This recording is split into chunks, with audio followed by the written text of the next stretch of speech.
Holy jeez. Look at what we got here.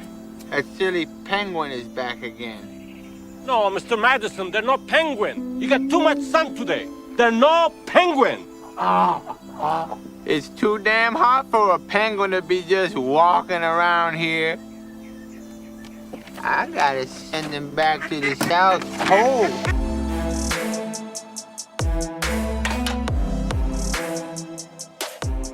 All right, everybody, welcome back to another week of Muskies on Tap. Welcome to episode number 161. Oh, golly, I'm hot today, folks. It is an absolute scorcher out there. The sun is doing damage to the water, boiling it, absolutely boiling it. Huge bummer, but it's going to happen every once in a while. I'm one of your three hosts on here tonight, Gus, Manti. Let's introduce the other fellas. Let's see. You guys were up to a lot more. I was not. We're gonna dive into that and barely dive into what I have been doing, which is not much. Let's go with Max. What is going on? Not much, man. Yeah, it's hot. It's hot. We're officially on ice as far as it comes for musky fishing, especially down here in the Twin Cities right now. So I did venture out this weekend. It was my fiance's birthday, so we did end up going to the Hamel Shout out. Rodeo. Shout out, big 3-0. Did Shout end up out. going to the Hamel Rodeo on Friday night. Me, her, and six of her girlfriends. Oh, So. hell yeah. I was playing a little chaperone on Friday night, had a good time. Didn't realize what a big deal the Hamel Rodeo was here locally. It was Where's a that at? A lot of sold people out showing up or what? establishment. Hamel's is like out a little bit west of Maple Grove. Hmm. Yeah, we rolled in like 15 minutes late. No parking spots to be had. Bleachers were Oof. juiced. We had to post up on a hill, but um, What do you you know. do? Are you just like boozing and just like yelling, or what do you do at a rodeo? Yeah, I mean, $5 Bud Heavies, pretty good deal. The rodeo, they do like, barrel racing, bull riding, bare naked horseback riding. Bare Uh, naked. Wait, Not they bare, get they are what? not naked, but like Oh, I was gonna Oh, say, bareback or dog. whatever it's called. they're on the horse without all the Without the saddle. gadgets and Yeah, the horse is trying to gizmos. like buck them Yeah. off and Yeah, Yeah. yeah. bring out the little kids, the mom busters. It's a good old time. Nice. I mean, it's people from all over the country are like in it, and then I mean, yeah, it was a packed house on Friday night, and then Are, are they like a circus almost, or yeah, like they travel? This rodeo Yeah. goes like this exact crew puts on the same show, different yeah, locations. yeah, dude, you know those like old college football videos of like the student sections when their team is losing by like 40, and all the students will like go up to a random part of the stadium and like take their shirts off, Yeah. and so Yes. Yeah. that's like that phase is like apparently just massive with the youth. And that was going on all over the rodeo. There's like a bunch of, like There's 10-year something olds. with the youth doing that. Dude, Like, I don't know where it caught fire, but when I was at the Badger Ohio State game this year, there was 300 kids up there doing it. it's Oh, you're crazy. saying It's the like, youth. Oh, I yeah, the didn't understand you youth. first. The youth. No, it's like a whole generation that just like takes these internet like memes or jokes and then just like goes into the real world and Yeah. does them. It's just so funny, Wait, dude. we could Like, do this? yeah, there's no rules. And then I did find myself on the golf course on Saturday. Got to get out and play Rush Creek up here in the cities. Great track. Mm. Yeah, I had some fun. So overall, great weekend. Bummer, coming off of that stretch of being up north and fishing every day. It's kind of been back to the real world working and not fishing now that the heat's set in here. I think we're probably at least here in the Twin Cities, we're going to be done for a bit. How, But I how, have not gotten word on like northern Minnesota and how that's doing really yet. I'm curious on the record here while I got you. How many rounds have you even played of golf this year? I feel like you fished a lot more than you golfed. Yeah, that was my fourth time getting out. Whew, So yeah, that's it's This man crazy. played un four it's times this been past I weekend. played the last 4 days. it's been bleak, man. Yeah, I played with some good players on Saturday too, and thankfully did bring my game along. Thank God. But yeah, no, it's weird, like just fishing way too much and not playing any golf. So I think that'll change a little bit over these next couple weeks, but no, it sounds like you had a great weekend this weekend playing some golf. Yeah, I was up at the Sweetgrass, what do they call it? Treasure Island Resort, Casino, Sweetgrass Golf Club, and Sage Run, up near Is it what's it called? Escanaba? Yeah. Escanaba, Michigan. Good time up there. Its casino is way bigger than I thought. Pretty decent establishment there. Kind of get what you expected, a little bit bigger. Did you get back what you expected? Gambling wise, Yeah. Word no. on the street is Okay. you got cleaned. I got fleeced pretty good. I don't know if they're out to get me. I've even visited Adam a couple times to try to get my luck back, and it just never happened. Lost it pretty good on slots. Had to give those a run. I lost it pretty good on blackjack. I lost Sure. literally 10 straight hands on blackjack to get clean. Wow. And Wow, that's, wow, you wow. slam your fist down the table and you get up and you don't talk to anyone for a while. And Right. then I got lured back in after taking out some money to a new game that I learned, Ultimate Texas Hold'em, Not Huh. good. where you're betting against a dealer. Uh, Hmm. pretty fun. I've always walked right past it, and I started really enjoying it, even though I lost, everything I came to the table with. So, You You just got can't bet destroyed. against the house, man. I'm well, you What's the sorry. have game? to. What's That's what this a game? I've casino always is. I've always been curious too on what that game is. What is it? Ultimate Hold'em, you put in like an ante and another bet. So you have like two $10 bets, and then you get two cards. You look at them. You're not betting against the other players, so you can show them if you want, whatever. And then you can either bet 3x your bet right away. If you have like pocket aces, you're gonna bet 3x right away. If you have a pair of anything, really, you usually do. Otherwise, you wait. They do the three cards, whatever you call it, the river, or whatever. You analyze it. If you got a pair or a straight looking or a flush brewing, you bet 2x your bet. And if you want to wait again, you check, and then they flip the next two cards, and then you can bet, your $10 bet. Otherwise, you fold. So you either get out $20 or you're betting 3x, 2x, 1x, and playing your cards against the So does the dealer. dealer have a hand? Dealer's got two cards just like you, and they flip them at the very end. So you're Oh, kind you're of in the like don't have an dark. ace or don't You're have this, just and you're like, betting on fuck. yourself. You're not Yeah. betting against somebody else that's like betting. The dealer's not being like, "Oh, I got a good No. hand," or they're not. Yeah, yeah. I'm You're not I just would never I'm never playing like table games where you're playing poker against other guys at the table because it's literally just who shows up with the biggest wad of cash and who's gonna bully you off the table. yeah. And Right, I'm Bluff not, your ass out. yeah, I ain't doing that. right. So yeah, No. either way, fun weekend there. Played some decent golf, burning hot here lately. Jeez. 100 today, 100 tomorrow. I think it starts to cool off Wednesday or Thursday, and then it's back to like 85 over the weekend. So we're Mm. just surviving out here. This Yeah. is this is pretty intense. I was outside for like 2 minutes, 5 minutes, and like felt immediately dehydrated. I can only imagine what these muskies are feeling like. And that's the new topic going around your social media Hot, platforms this week. hot, hot topic on the social It's every media. year though. I don't understand, or it like takes people by surprise. It's like Yeah. Oh I don't get it. no. It's like, holy Everybody just wants shit, to water's know what warm are the again. What do we temps? do? Everybody freak out right now. It, Yeah. it's a No, I had combination of so many things. Like, oh, Oh yeah. sorry, yeah. Gus, go ahead. Go ahead. I was just gonna say like I've had to make do with this. I have luckily they're mostly people that are kind of semi-locals that I guide, but I had to shuffle around 6 trips. Unfortunately, we're not going after any other species, just shifting dates for that hot water. It was like the shallow stained, going on a pontoon ride just this past Friday. So 6 days prior to this pod coming out, it was already like 80 to 81, in the afternoon. So that was going into the weekend. And I did get out on the weekend in the morning, very, very early morning. And I saw anywhere from like 74 to 76 and a half to start the day. But I mean, the sun's up, no rain. We started to get some wind, but that just water started to cook, and we did the best we could.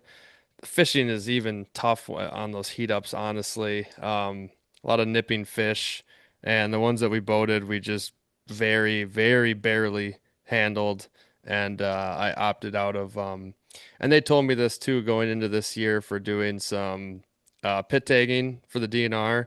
They said is when the water gets hot or you have a overstressed fish or blah blah blah, use your own discretion. So I was just like, it's too warm. I'm not going to be, we're not going to touch, stress out the fish any more than we need to. So those precautions were taken, of course, when we did land a couple fish, nothing giant, but now it's time off and I'll start running trips again later this week. It looks like the nights actually dip down. We actually get rain and I think we should be all right, but just go around, try and look, be smart and just don't overhandle these fish right now or take a break from them. I know, unfortunately, I got some messages from people that were like, "This is my week to be up," or "I planned this trip, a year in advance." It's all a bummer, but for the sake of our resource that is feeling ever so limited,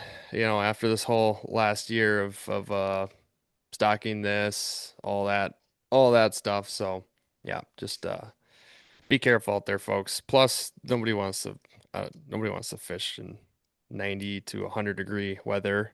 It's tough Yeah. on the body as well. Even if the water temps were 62, freaking fishing in 95, 100-degree heat is not Start seeing fun blue pretty quick. at all. No, yeah. Chugging like 2 liters an hour of water. Yeah. So, oh, I guess on that, I don't even know if do we want to talk about heated Facebook at all, other than just it blasted off. People Yeah, started Yeah. go just for it. Yeah, go for it. I don't really know what to add. I did want to before I even while we're on the hot hot air temp, I gotta congratulate Kyle Scruggs for winning the Mott contest. Whoa. I forgot about that. I forgot to mention it right Jeez. away. Casual drop, Everybody, name drop. Winner. well, Winner I alert. said I was gonna name drop who Yeah. wins. So his comment was in our latest post. Thank you to all who commented. It is the Billy Madison scene where it's so hot out he's hallucinating and seeing a penguin. So it's pretty much what it feels like. That was Billy Madison? Yeah. Yeah. Dude, that's crazy. Could have sworn that was Happy Gilmore. You just I'm think not the any movie Adam guru though. Sandler movie is Happy Gilmore. Yeah. Like Yeah. that's it. Mhm. You don't even like Adam Sandler, but Yeah. But yeah. yeah, I did go through the 400 comments on a particular post about hot water just for the entertainment value. Oh, it's our boy. I mean, you got to shout him out. I Well, mean, yeah, Michael. I mean, Yeah. shout out Michael Hansen for doing the right thing, first of all. But I mean, the amount of comments on there is ridiculous. I probably only got 20 deep, and it's like entertaining, but it also pisses you off. And I'm like, God, do I want to comment and like say some of these idiots? It's rage bait. It That's all is. it It's got to is. be. It's got to be. I'm not gonna do it, but I'd like to get a burner account, just dive in one day when I got time. Dude, it's amazing how many layers there are to just, talking about like a 5-degree difference in water temp between like 75 Yeah, and 80. And this has yeah, kind of like been the crux of us, with hot water. Like obviously it's a very real thing. You got to take precautions. But it's like it's just so many layers of these. I mean, it's like just a post that Michael puts out saying like, hey guys, FYI, temps are skyrocketing up, like probably a good time to, there just are dead fish. just like maybe take a break from musky fishing until it cools off. Like, cool, pretty easy post, pretty straightforward, like, nothing crazy. Like the fact that there's 400 comments on it is just unbelievable because there's Yeah, like, it's like the guys that, it's like the guys that you're talking about, the rage baiters that are just like pretty much on there being like, good, they'll fry easier, whatever, like just typical like Facebook slop, whatever. But yeah, then you got the guys that are like, agreeing with them, but then they almost take it like 2 to 3 to 4 more steps where they're like, I never take a fish out of the net. I never fish from, if it's above 75. And then it's like there's these extra layers, and then the people that are like kind of agreeing with each other start to disagree with each other. And then it just becomes this like kind of dick measuring contest of like how safe handling and how safe you are with like musky yeah, fishing. And it just becomes this like crazy posturing thing where it's like, the fact that people are just needing these grip and grins these days is just absurd, and it's like dude, come Oh, on. Like, yeah. what? Come on. It's like, there's, People love to do that. It's what we're yeah, fishing there's, for 'em. It's fun. The comments that I was getting a crack out of, I saw multiple of them, was like, well, what happens when I catch one when I'm targeting bass? Then what? I'm like, dude, that's not the That's not point. what he's Like, posting. if you Not what he's do, talking about. great. Like, try to release it safely and quickly. But like, that's not the point. Is drop it in a live scope in 82-degree water and boink one on the head and then fighting it in or whatever. Like, we don't need to target them right now when it's sizzling hot. but But those are what those are called are straw man arguments, where you take the most ridiculous, like yeah, hypothetical situation to like discredit somebody's argument. So it's like, hey, you should fish for bass or walleye instead of muskie. The straw man argument is, well, what if I catch a muskie bass hmm fishing? Like, then what do I do? You know what to do. Like you're just Just- you're just saying that to be like a smart ass, you know. You're hmm you're not actually helping like any sort of discussion that is like based in real thought. Because like, yeah, if you catch a muskie when you're bass fishing, it happens. Like it sucks. It is what it is when it's 80 degrees. But you're not out there throwing, bulldogs and freaking yeah. bucktails and stuff Whatever. Yeah, and trying to catch pounders. them. So it's like there's a huge difference between those It's two. also funny seeing everyone's different formula for appropriate water temps. And it's like Yeah. nobody agrees on like a set thing. You're never gonna be able to prove like a certain number is the proper number to fish them in.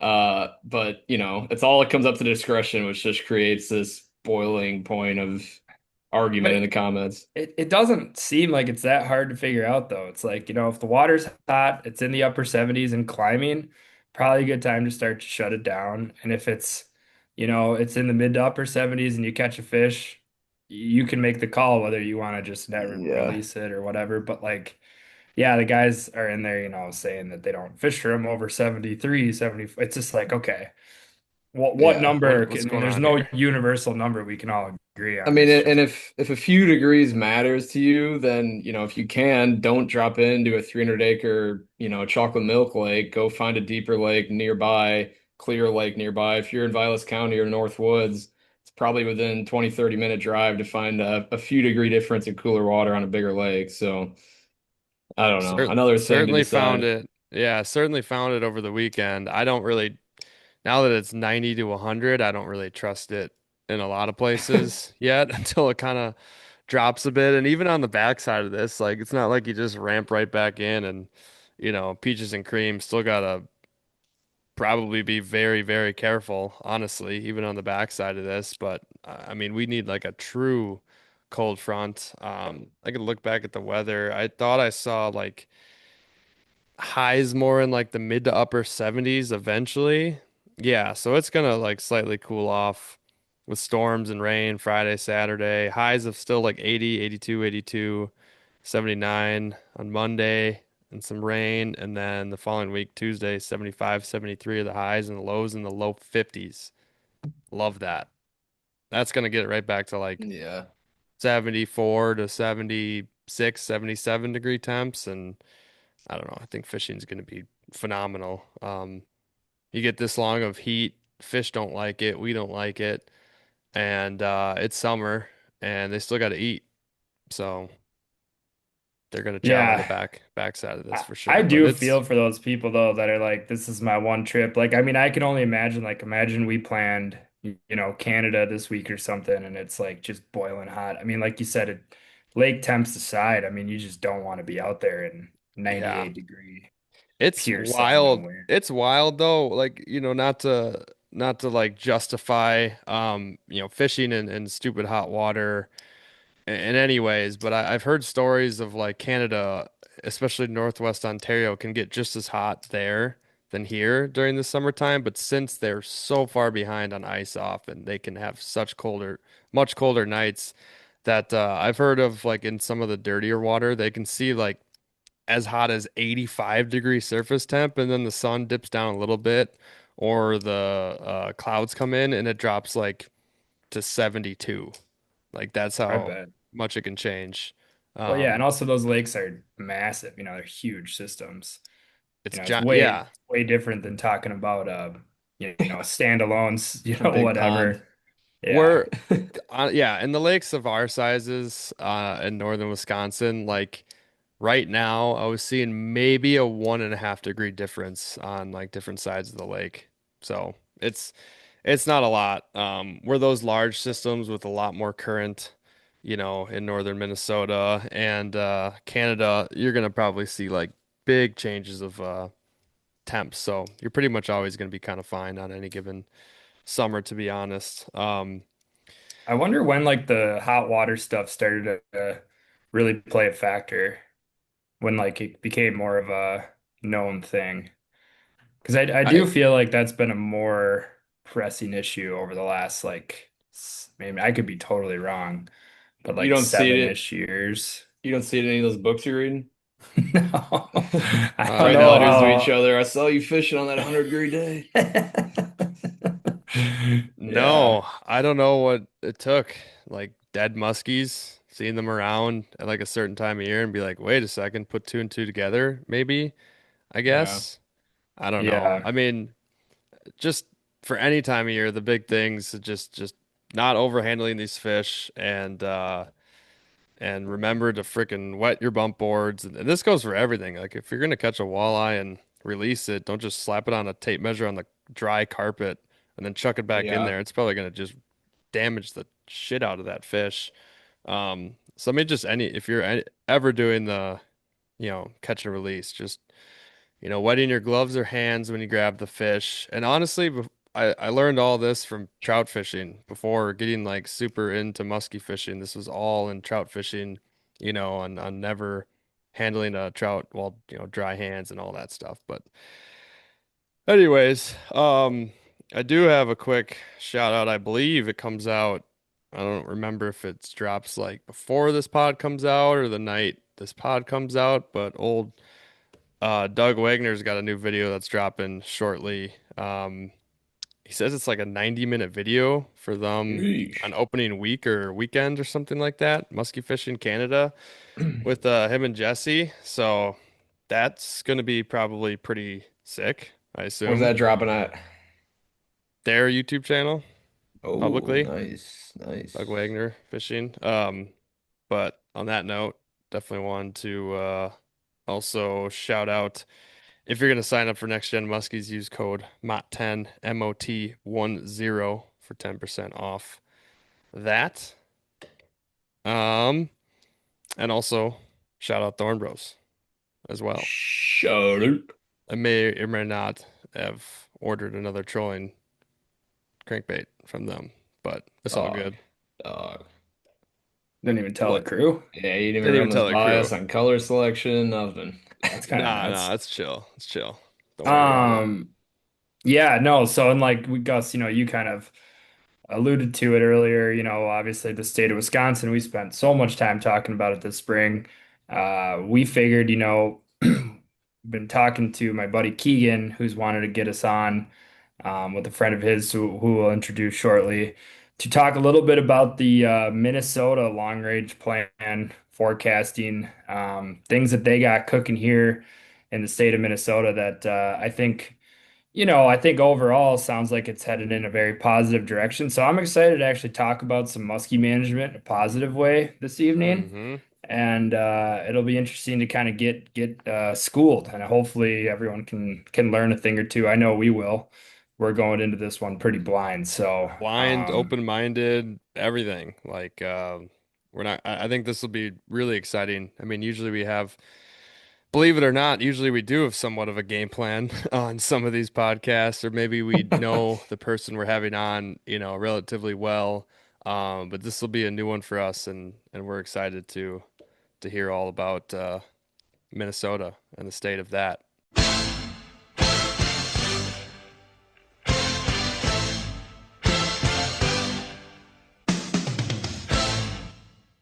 All right, here on the call, we got Jim Doyle, who is the president of the Twin Cities Muskies Inc. chapter. And then also here we have Keegan McIntosh, who is a Twin Cities Muskies Inc. board member and also on the Frank Schneider tournament committee.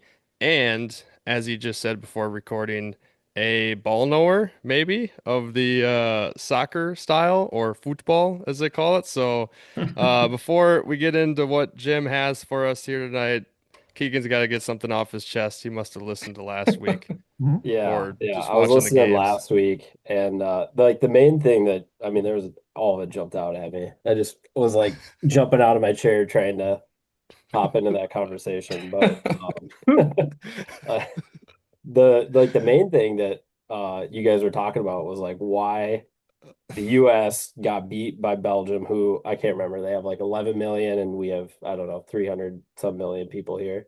And there's a good reason. It's because so like in the United States, we prioritize championships, like district championships, state championships, right? Like, everybody wants to go to work the next day, tell all their coworkers that, hey, my son, they just won districts, they just won state, whatever. Where in Europe, they're like, they don't care about that. It's all about development, right? So you got 12-year-olds, 13-year-olds, 14-year-olds playing with 17-year-olds and 18-year-olds and 20-year-olds even, right? Because they're good enough and they just wherever they can fit in and get on the field and compete, that's like where they send them to. And so I think like we have kind of like a selfish culture here that holds like back development a little bit. So you think So- we Maybe, have well, the yeah, talent? Yeah, well, hang on, yeah, I'm we got jumping that. in here. Yeah, let's put our 2 cents in here. Maybe in the soccer realm, you're right, but we excel in virtually every other sport compared to these European countries. So I think to some extent those little micro tournaments mean something. I mean, you have a good point, but I mean, look at all the Europeans that are in the NBA too, though. Yeah, they're coming. They're coming. Okay. Yeah. Yeah. Yeah. Not And the seeing too many Russians in the European. NHL and Yeah, that's the true. Swedes, and, or How Swedish was players. how was our take on just the vibe we got from the game? I said lackluster, Oh, yeah. scared defense. Yeah. Yeah. All the above was pretty true. Yeah. I mean, our keeper, same thing. Like he froze. He just No pun Yeah. intended. yeah. I'd Could say. could put Max in there. Yeah, Yeah, he had concrete poured in his boots before the game started or something. I don't know. I wanted to ask Keegan. that I was mean, tough to see. obviously, you've played soccer at a high level from what it sounds like in college.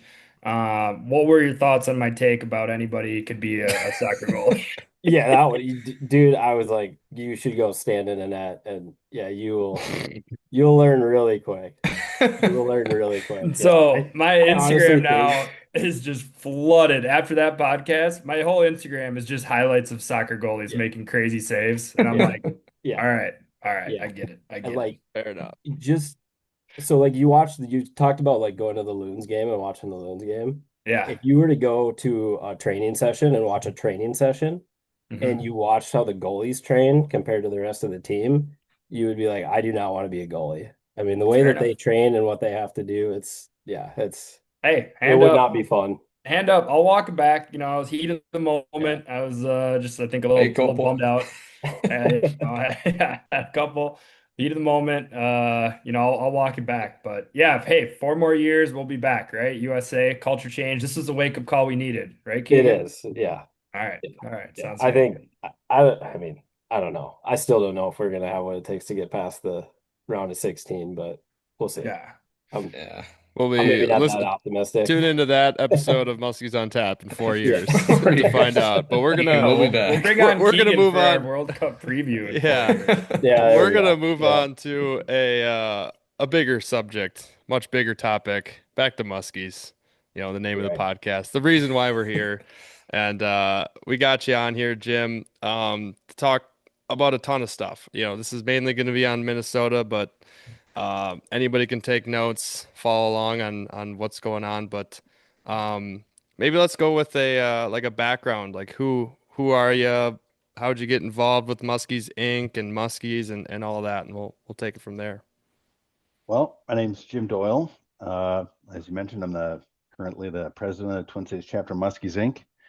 I started fishing muskies shortly after I got out of college and returned back to the cities here. And the guy took me tiger fishing, and I caught a tiger, and then it was downhill from there. I have a degree in aquatic biology from the University of Wisconsin La Crosse, so I was already a fish nerd and big into trout fishing and stuff down there and fishing the river for whatever. I didn't know that. And so basically my college degree gets me complex computer passwords and stuff, but I don't really make any money at it. But I applied it another way by getting involved in Muskies Inc. So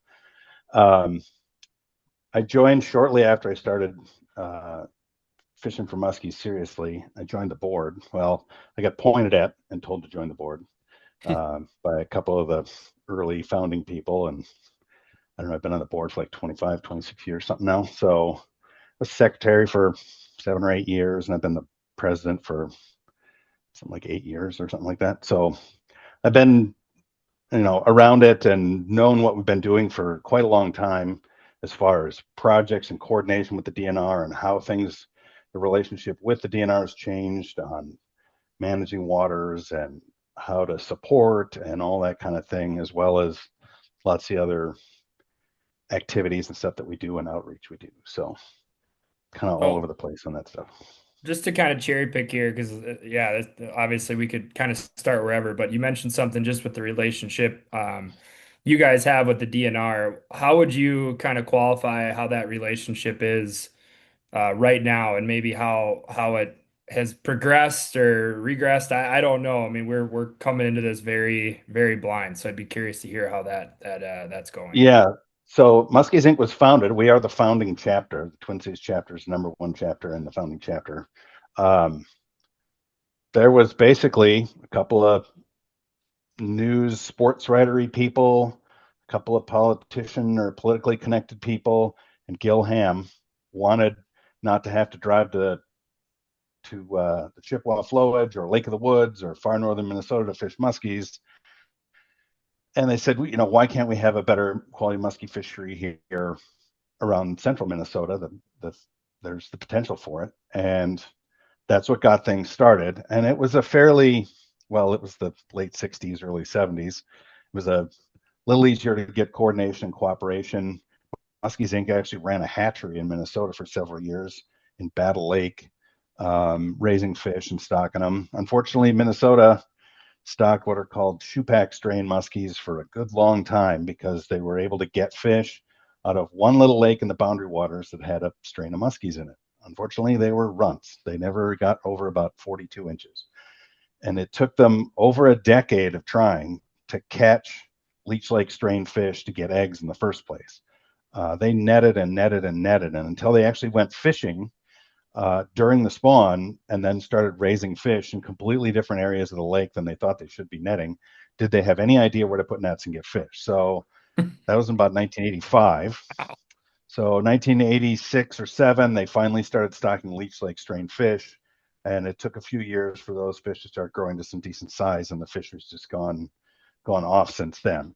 And the way coordination has gone, it used to be kind of like White Bear Lake got started almost like on a handshake deal by one of the people in the chapter in the DNR, and they started switching over to Wisconsin and then Leech Lake strain in there.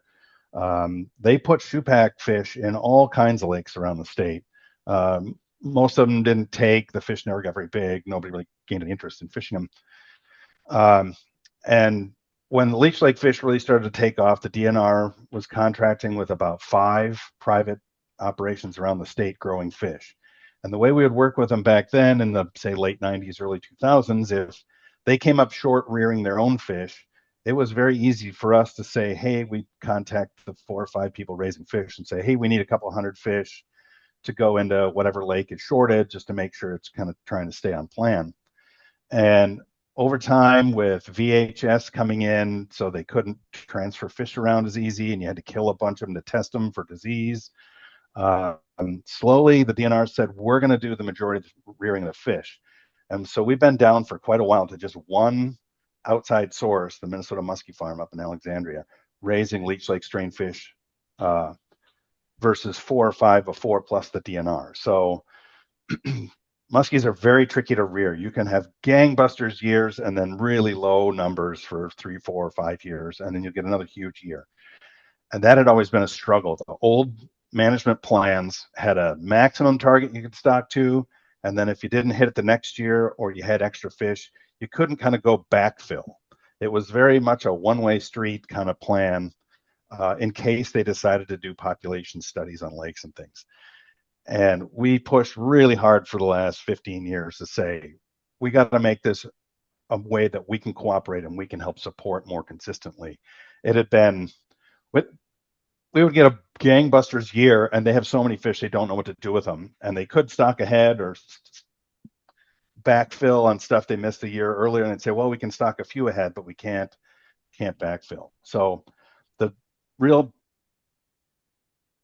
change for this new plan is to make sure we can maximize the use of all those fish that we can every year to maximize the level of the fishery that gets stocked every single time around. So to really take out the ups and downs. And we pushed for, well, 18 years now. 2008, our then chapter president, Sean Kellett, and one of the guys that works for the DNR, still works on the musky program, Mike Habrath, he was the West Metro fishery manager. They said, let's try stocking yearlings and fingerlings, and we'll tag them, and we'll look at those fish over their lifespan, which ones recruit into the population best to produce adults. And it took 15 years to do it, but we proved that putting in the bigger fish, especially in the lakes in the metro, we collected or stocked fish and tagged fish and collected data on white bear, bald eagle, and Minnetonka, and got a decent idea that you get about 5 times better or maybe a little more survival of those yearling sized fish. It takes you 2 years to raise them and it costs twice as much, but they pretty much survive. So that is a huge bonus. When they have extra fish, we can put all those fish into raising bigger fish for the next year that just give you a better chance to kind of cover for any low numbers you produce the next year. So this new real quick, Jim, plan, could you just say what the difference is between the sizes on ththose two different stocking sizes you mentioned? Yep. A fingerling is about 10 inches and the yearlings are 17 inches. Wow. So they just that much bigger. Anything over about 14 or 15 inches really has a good chance of surviving. I've actually dumped 10 inches over the side of the boat and seen them get eaten as soon as they hit the water by bass and northerns when helping stocking. So it's brutal. Those cost about $20 and the big ones are about 40. And when you see the eagle or whatever taking a shot at them, that's a lot of money. And so, we work hard to raise the money to buy the fish, and then, or whatever predator happens to grab one, that's $20 just burned right up there. So, or 40 if it's a 17 incher. So that change in the plan has really, really made a difference. You can take a couple thousand extra fish that they had one year and turn that into stocking, like it's 5 times as many the next year. So a lot of the high density, high nutrient load lakes that have a lot of fish in them, Minnetonka and white bear, there's just tons and tons of panfish in those lakes. A lot of predators that'll eat bass and northerns will eat those little muskies, compared to the northern lakes that have a lot lower density of those fish. You get much better survivability here. So they prioritize certain types of lakes for these yearlings, and the new plan is to raise 20% of the fish they raise every year will be these yearling sized fish. So that's a huge bump in actual number of adult fish that get produced year after year. And we've actually been following that plan on Minnetonka since 2020. So it's been implemented in some places for a while, and it is the way to kind of get things back on track in Minnesota. Are they stocking every year? Yep. In the metro? Yep. And so now it's every year 17 inchers going into Minnetonka and white bear and bald eagle. So the priority lakes get top priority. Minnetonka has not missed a stocking target or exceeded it since 2016. I mean, we focus on Minnetonka because it supports 2/3 of the fishery in the metro. When we run a citywide tournament, 2/3 of the people fishing the tournament, even though there's tons of lakes to pick, will be on Minnetonka just because it can carry the pressure. So And it's a kind of priority. elaborate on what you're saying there, Jim, and get back to Max's question. If I'm not mistaken, last year, there were some lakes that I want to say either we had excess yearlings or we didn't have enough fingerlings, or maybe both were true. And unlike in the past, last year we were able to stock those other lakes with yearling fish to like get to or fill the quota for that lake. Yep. Even though maybe that lake, like say for example, it called for 500 fingerlings. We didn't have 500 fingerlings for that lake, but we had extra yearlings, so we were able to supplement that with yearlings. Where in the past, the DNR would not allow us to do that Yeah. The because they would, flexibility is a big yeah, deal in the yeah. plan. Yeah. Yeah, so that's kind of how the relationship has shifted recently, Yeah. which is really nice, and kind of has given us a lot of optimism. Yeah. Yeah. It came to a head. We raised all the money to buy all the fish for Lake Minnetonka for our chapter through our chapter fundraising. And the DNR had more fish than was needed to stock Minnetonka entirely themselves. They had so many extra fish that one year. They had 60,000 fish and they needed to raise 30. They basically didn't know what to do with them and they were looking to basically throw them away. And we had gone through all the effort to raise some money for the fish.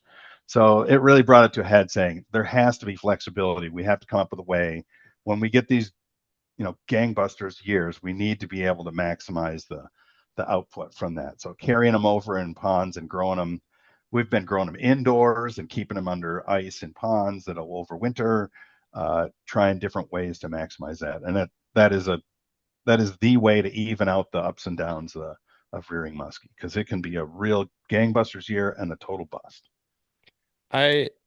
Okay, so you somewhat answered a question I was going to bring up, and I don't know if I even know how to ask it exactly. And it's got to do with money, because that seems to be a big talk in a lot of states and with, stocking.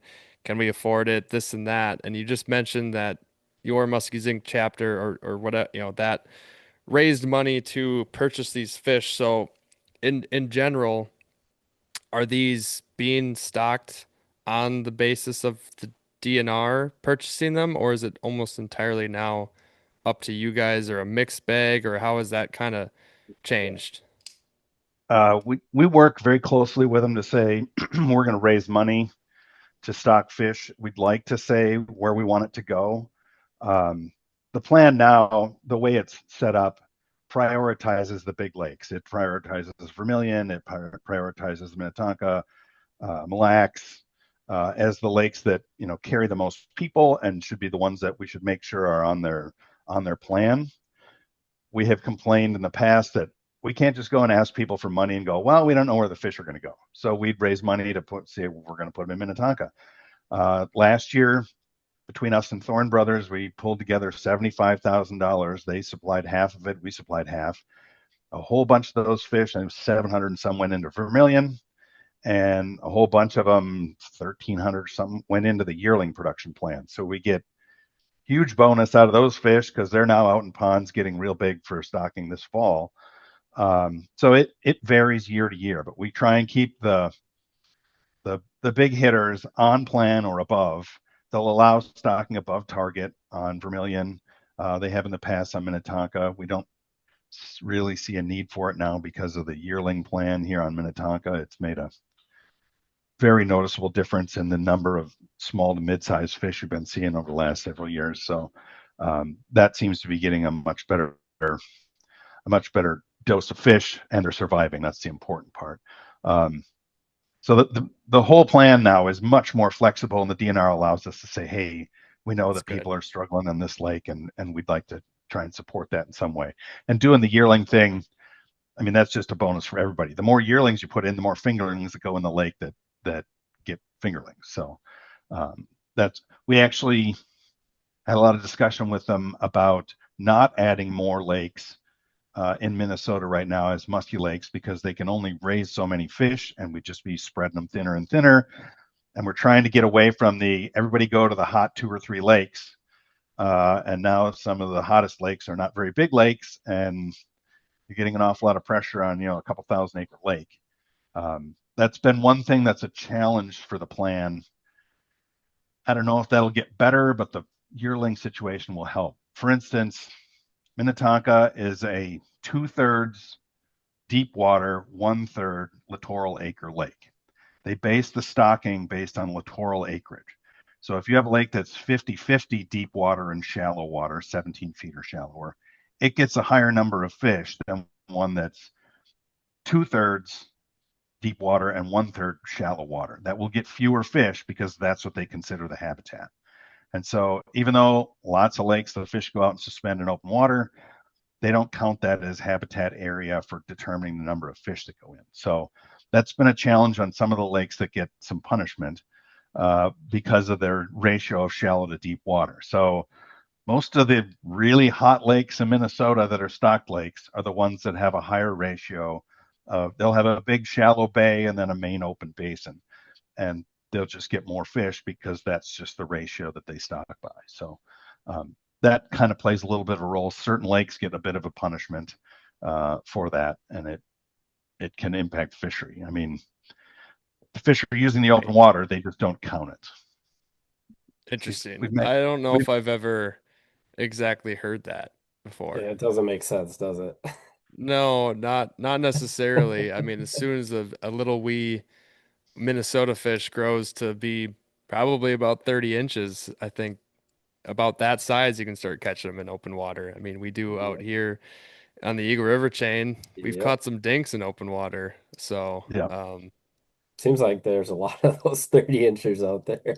Yeah, you were around. It's actually majority. We've had discussions about that. Actually, some of the bigger fish don't leave the shallow water on the chain, which is quite odd. But yeah, it's an interesting dynamic there. But there is a little bit of, we've been trying to kind of force the DNR to acknowledge that that is legit, open water is legit habitat by saying, if you were to go out with people open water trolling or people that are out scoping in open water and say, okay, we're seeing 17 fish an hour in this lake, and we go over to this lake and we're seeing 2 driving around out in open water, you can say that there's a difference in population estimate there. So they've never really bought into that. However, there's the Leech Lake study going on now that should shine some light on that. They're doing intentional open water fishing, tagging, putting transmitters in fish out in open water, realizing that there's a lot more fish out there than perhaps they were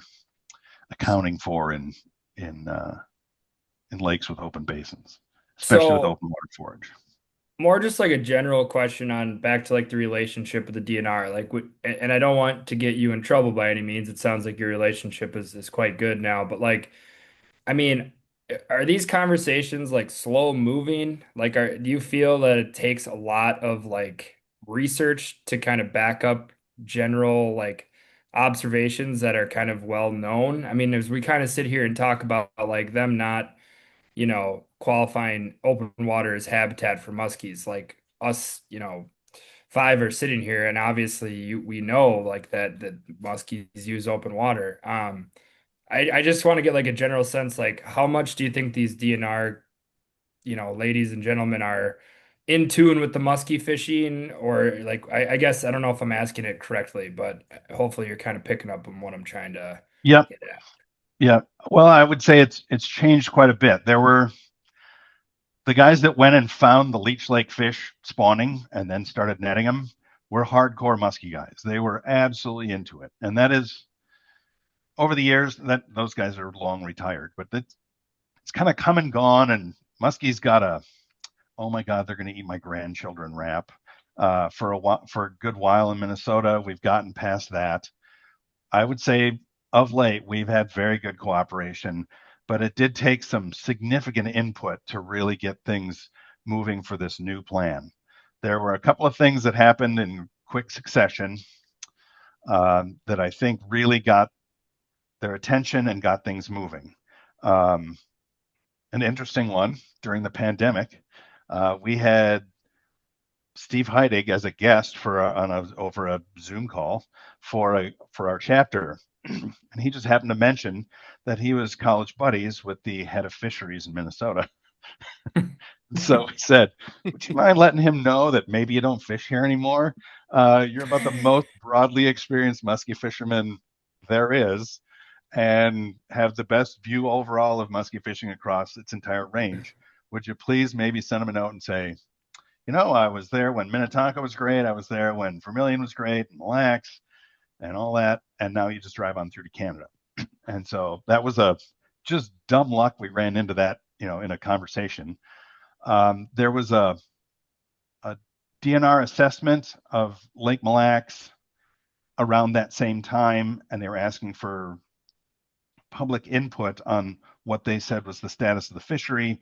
And Mille Lacs was long past its peak, and they got an international amount of feedback saying there was not much left to fish for in Lake Mille Lacs. We made sure to spread that around to everybody that had ever once come to fish Mille Lacs and doesn't bother anymore, through Muskies Inc. chapters across the country and into Canada. And they got a tremendous amount of feedback on that, finding out that you can't just let it go and not continue to stock it. And they're not self-sustaining. Yes, they're breeding. Yes, they're producing some fish, but the numbers just kept going down and down and down. And no matter how many individual people were saying anything, until they got some more broad input from across the set of anglers that would provide input, they were not really taking it seriously. Do you guys remember that survey? It was like, I'd say that was about 2020, 2019 or 2020. A little I bit. thought it was even after that. I thought it was like 21 or 22. Yeah. Well, there's another one. They'd sent out another quality of fishery survey, and we spread that again everywhere because so many people used to come to Minnesota. And they got the same input. I remember being at the meeting in St. Cloud, and they said, we got 4 times more input on the quality of the musky fishery than we did on the bass fishery. And they were just blown away because we just spread it around and said, hey, if you used to come here and you don't come here anymore, please let us know.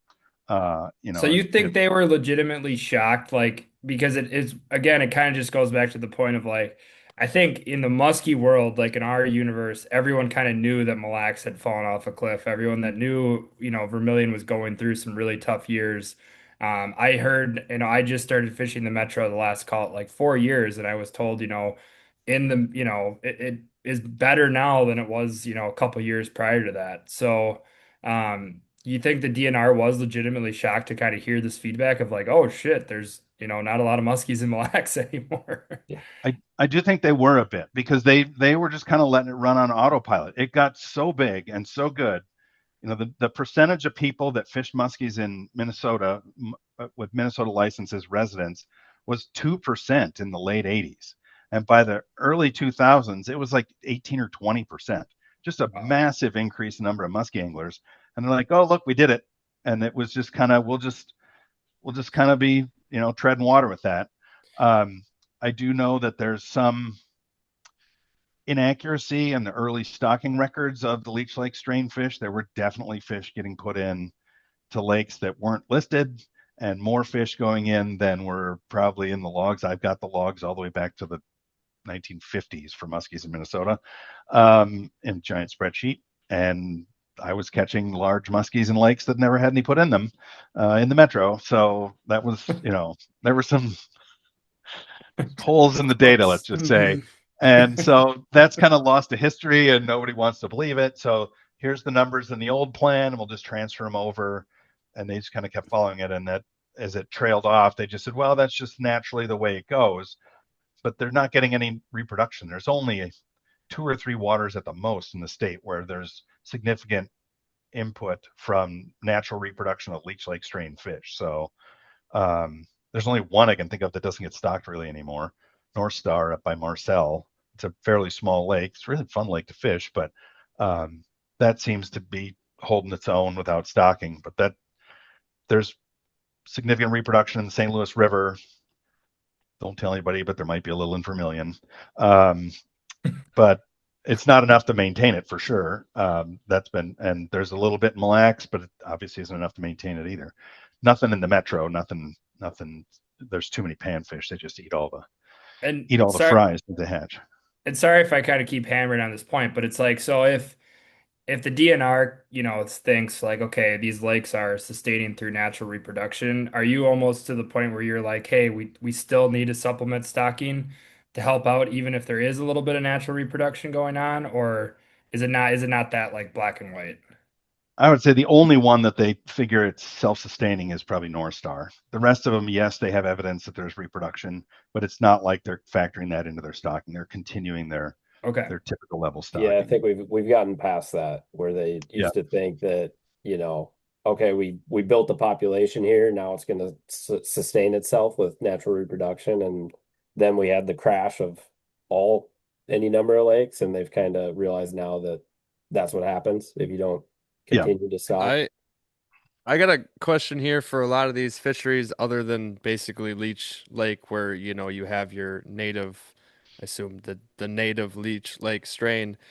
Are quite a number of these lakes in the last 50, 70 years solely started because of stocking. Like they were lakes that prior to all of us even existing, did they have muskies or no muskies? Because if they had none, it would definitely make sense that if they stock it, oh, great population, let's stop stocking it, that it sucks. Like if they weren't there in the first place, they're not gonna, they might not figure it out right away. Yeah. It's not the native. So there were 40, roughly 40, depending upon what you count, native musky lakes, and they're all in the headwaters, the Mississippi River area around Longville. There's a lot of those little lakes to the west of Longville. Those were musky lakes, Boy, Woman, those lakes, Leech, Cass, Winnie, the river through there, the Mississippi River in that area, and the Mississippi River down all the way to St. Cloud were all pretty well known native Leech Lake strain fishery. The rest of it, the other 40 some that are now stocked lakes, um, only a handful of them would have been technically Gull Lake, which is connected to the Gull River and the Crow Wing River and the Mississippi. If the dams weren't there, that was native. The fish would just swim a couple of miles up a river and they'd be in a huge lake. So anything that was directly connected to the lake or to the river from St. Cloud north technically could have been musky water at one time or another. But really, when the Muskies Inc. got started and they started to expand the fishery, they basically doubled the number of lakes that had muskies in them by stocking. So it made a huge difference. Gotcha. Yeah, I was just curious on that. Yeah. For And then reference, now we have 101 musky lakes, I think, and Yeah. 48 of those are stocked fisheries, Yeah. like Depends on solely. how you count that, Yeah, how they're yeah, connected and that kind of thing. But yeah, it essentially doubled the number of right. lakes Yeah. that are musky lakes, and the quality of the fishery is just immeasurably better. This is something I pulled out of this 500,000 musky fishing facts book from.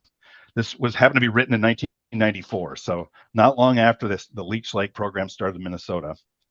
In the first 24 years of Muskies Inc. in Minnesota, there were 113 50-inch fish reported. Since 95 till now, there's 1,800 in the logbook. Yeah. So it's not a little better. It's crazy better. Yeah. Yeah, you guys surely overcorrected from the shoe pack strain going to the Leech Lake strain, which is, Yeah, I know, big probably difference. the Big difference. best and fastest growing strain of muskie, or one of them at least that are out right now. Yeah. So kind of circling back to this plan, you've mentioned it a couple times, just for those maybe folks that are listening from other states. What is this plan and what is it called? How, I guess, was it started? And I guess we'll just start there maybe on this because it's like a Yeah. 10-year muskie plan, right? Well, for some reason, it went to 15, but the previous two were now. 10-year plans. But it's the Okay. long range muskie plan, Minnesota DNR long range. I can't remember if it just says muskie plan on it, but anyway, it's their main plan. You can find it on their website, and their typical goal is to grow about 30,000 muskies a year, and 20% of that now being these yearling fish. And they designate the lakes they want to put yearlings in basically because they know they've got serious predation issues in them. There's people wanting to make sure vermilion gets on the yearling program, but it seems to do well with just fingerlings going in. It doesn't have tons and tons of hammer handle northerns and bass that seem to be getting to those fish. So it seems to keep doing well on the fingerlings. So that's a significant chunk of fish because it's such a big lake. But that's just the sort of general outline of the plan. And as I said, the big important things are it's much more flexible. They can backstock to fill in. They can use yearlings to make up for poor fingerling result, stocking the previous year, whatever. It really gives them a lot more flexibility to keep everything at the top of the plan. And basically, they're growing those 20-inch fish. It's like you're nearly doubling the amount of fish you're stocking in the state. So to make up for those places where they just get chowed. Yeah, the one thing that I found really kind of cool about the plan was the fact that there is one and it's broadcasted to the public. I think that's something that people in Wisconsin tend to get frustrated with a little bit with our DNR is just the communication channels just don't seem to be at all times very, very great. I would say. I mean, there's guys in our DNR that are very, very helpful, and if you directly reach out to them, they always seem very apt to answer and help out and everything like that. But this, to me at least, and I could be wrong, and it could go back to kind of the issue that I'm speaking to with Wisconsin. But like to me, when I saw this long range plan come out, it was like holy crap, the DNR is like broadcasting a big musky plan. Like this is kind of cool. I'm not used to seeing this. Usually for us, it's like it's a lot of just retroactively looking back and seeing, well, last year we got X amount of fish in these lakes in Wisconsin because Wisconsin does a good job at databasing, what lakes are getting the stocking, but there's nothing that kind of, is looking ahead that we can really tell, at least to my knowledge. So, but I think that in itself, the fact that they broadcasted a plan was pretty unique and kind of cool. Yeah, they've sent us the plan in the past. I've seen the previous two before this one. The last one that ran out in 2020, it only took 5 years to get the new 15-year plan in place. So they did get a lot of public input. I'll give them that, and they listened to it. That previous one did have a priority setting mechanism in it too. So that had been kind of kick-started. It was shown at our chapter. We hosted a musky research symposium. It's got quite a while ago now, but they presented, here's what the stocking plan is, here's how the lakes are being stocked, and there was no correlation. If the regional fishery manager really felt like making sure they were getting the muskies in the lakes, they would do that. And then the next management unit over, they weren't really all that keen on doing it, and they weren't really keeping up with their end of the bargain. So there was a plan. It wasn't really being statewide looked at and managed. And so it's been a couple of rounds of these plans that we've kind of improved the visibility and flexibility to make sure lakes get as stocked the way they should. So it's been around and round, but I know what you're saying. You kind of go and look at the report and go, gee, I wonder where they put the fish last year kind of thing. It's changed dramatically with the discussions we've been working with the DNR. I mean, the people that work on the muskie program in Minnesota now are, really want to be proud of it. They're engaged. They're asking for help. We've been helping them with all kinds of stuff over the last several years. I mean, not just buying some fish to make sure certain lakes, but we have been buying them. We buy them tags. We buy them equipment. We buy them water quality monitoring equipment for the ponds where they're rearing the fish. We buy nets. We've raised money and gotten things purchased for them to maximize all that stuff. So it's been chapters all across the state have been chipping in, and there's a legacy grant program our chapter runs, but one of our early Muskies Inc. members, his name was Hugh Becker. He was a very frugal gentleman. He didn't make a lot of money, but he didn't spend any of it. And he wound up, didn't have anybody to give his money to. He set up this fund that kicks out about $120,000 a year for muskie programs across Minnesota and the rest of the country and even into Canada. And so that is used for buying equipment or funding research studies or buying fish or youth outings or veterans outings, that kind of thing. It's all sort of muskie program focused for the most part, and angler focused, getting kids into fishing and that kind of thing. So we have used those. We get the DNR applies for those grants. Wisconsin DNR applies for them too. Other chapters, Muskies Inc. chapters across Wisconsin and Illinois and Indiana, they all send in grants too, and we support those. So that program has stocked a ton of fish in the Wisconsin River, Lake Geneva, up through northern Wisconsin. There's been a lot of that stuff has supported there too. I don't think as much Wisconsin DNR stuff, but I did see the Wisconsin DNR actually came to the Minnesota DNR roundtable, and one of the head muskie guys was in. They're redoing the muskie hatchery here in the southern part of Minnesota, and he was there to comment on the plan and the rearing process and that kind of thing. And he seemed like he loved rearing muskies, I'll tell you that. So I mean, you've got some people in there that really want to do the right thing. It's whether you got the money and the effort from above. We've had the rug pulled out on us for the Tiger program the last 2 years. We pushed hard to get the Tiger program sort of reestablished in this new plan. And both of the last 2 years, the DNR at the last minute says we don't have money for the Tiger program, and so we had to raise it. And we're trying to do that again this year. We just started a sort of a season-long derby to try and raise money to support the Tiger program, because that's mainly in the metro area, but at one time that was a pretty phenomenal fishery. There were some pretty amazing tiger fish.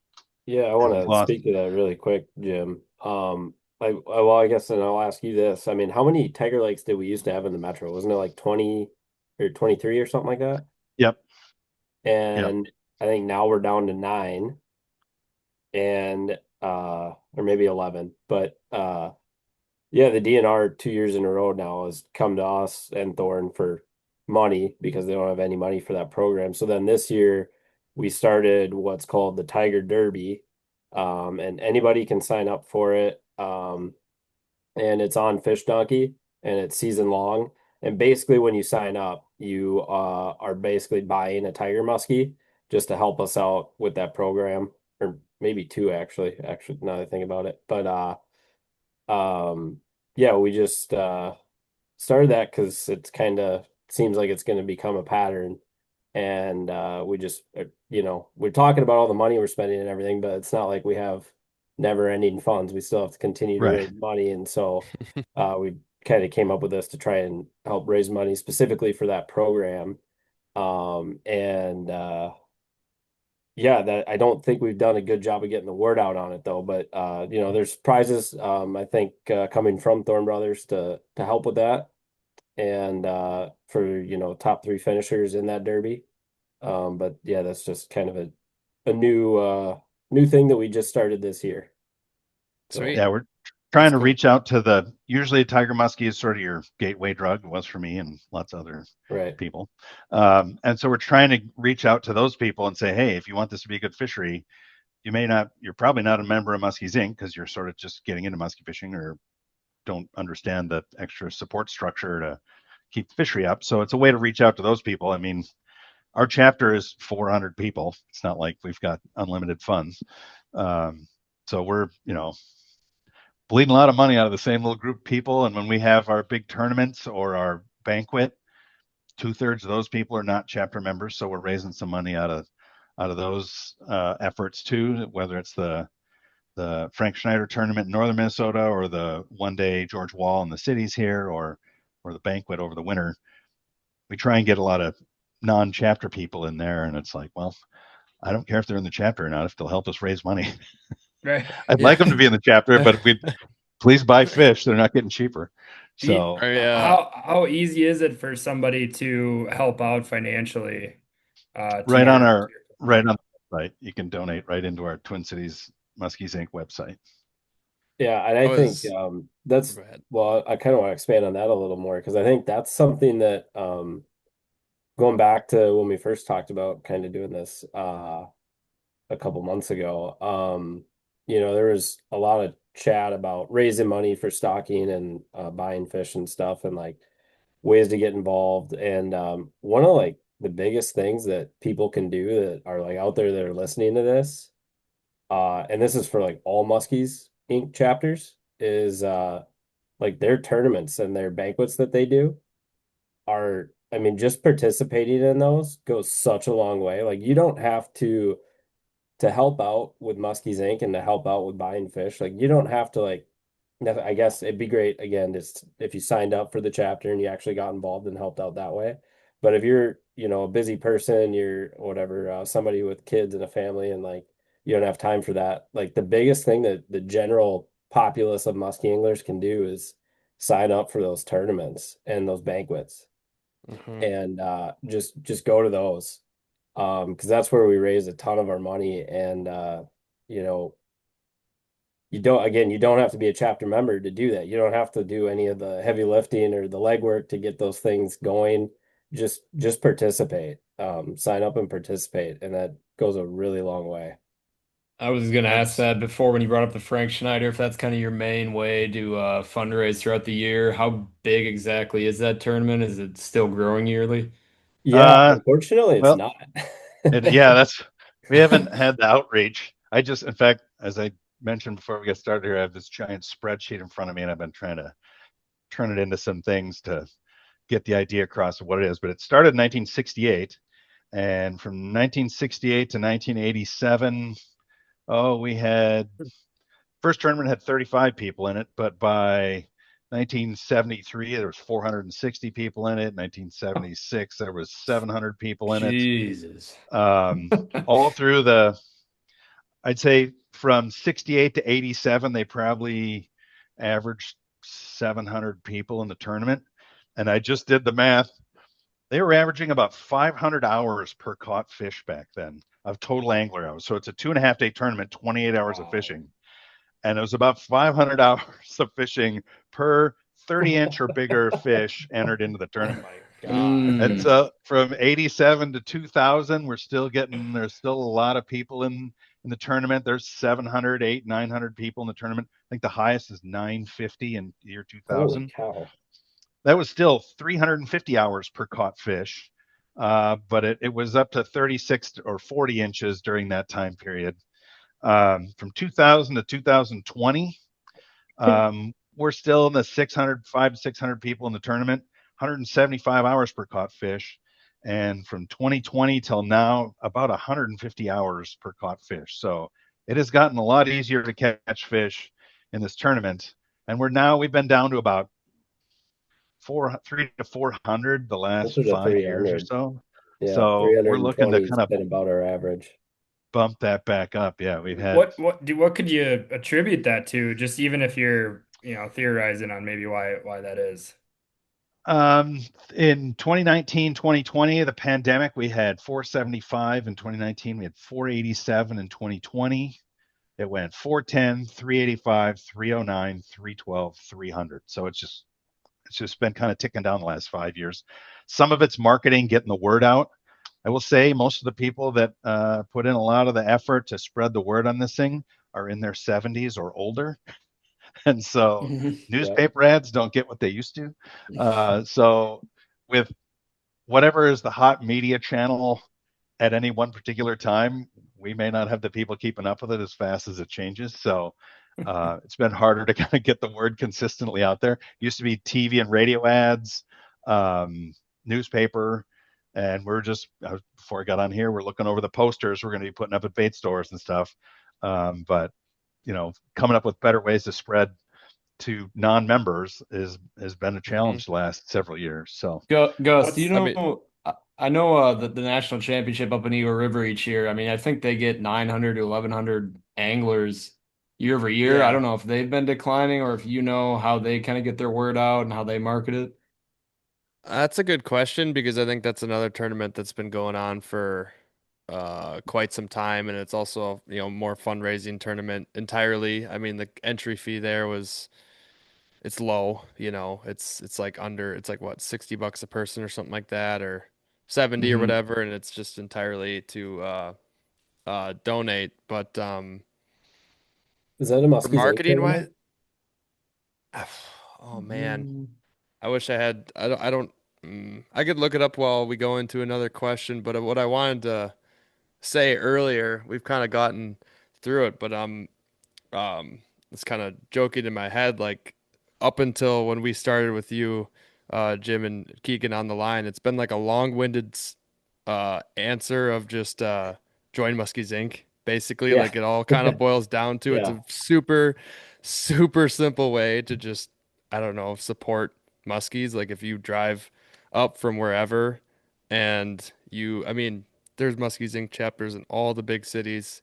You're always going to be within about an hour of a chapter Right. for the most part. And yeah, you go muskie fishing at all, it's definitely worth it. And then I hope this helps just get a few more people involved because I know you're saying like, marketing has maybe been more difficult. It's totally changed. Like, we have this media platform, there's YouTube, there's not the newspapers and whatnot. But I mean, it could just change by having some more people go to these meetings and learn about the events, whether they're Yeah. tournaments, I think, fundraisers, and, Yeah. and banquets. Just going to one meeting because I think if I'm not mistaken, every Muskies Inc. chapter meets once per month, pretty much. I think everybody's always on a schedule, whether it's like the first Monday, the first Wednesday, last Thursday, whatever their schedule is.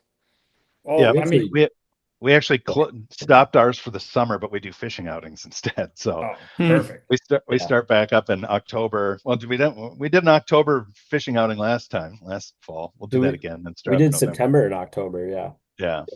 Well, let me ask you guys then. I Oh, mean, we got the platform right here, real quick, Gus. What mhm. is what's the draw to fishing the Frank Schneider then? I mean, I had a good amount of people come up to me during the Minnesota Muskie Expo that were like 1 to 2 years into muskie fishing and have liked hearing about our like tournament stories, fishing the PMTT.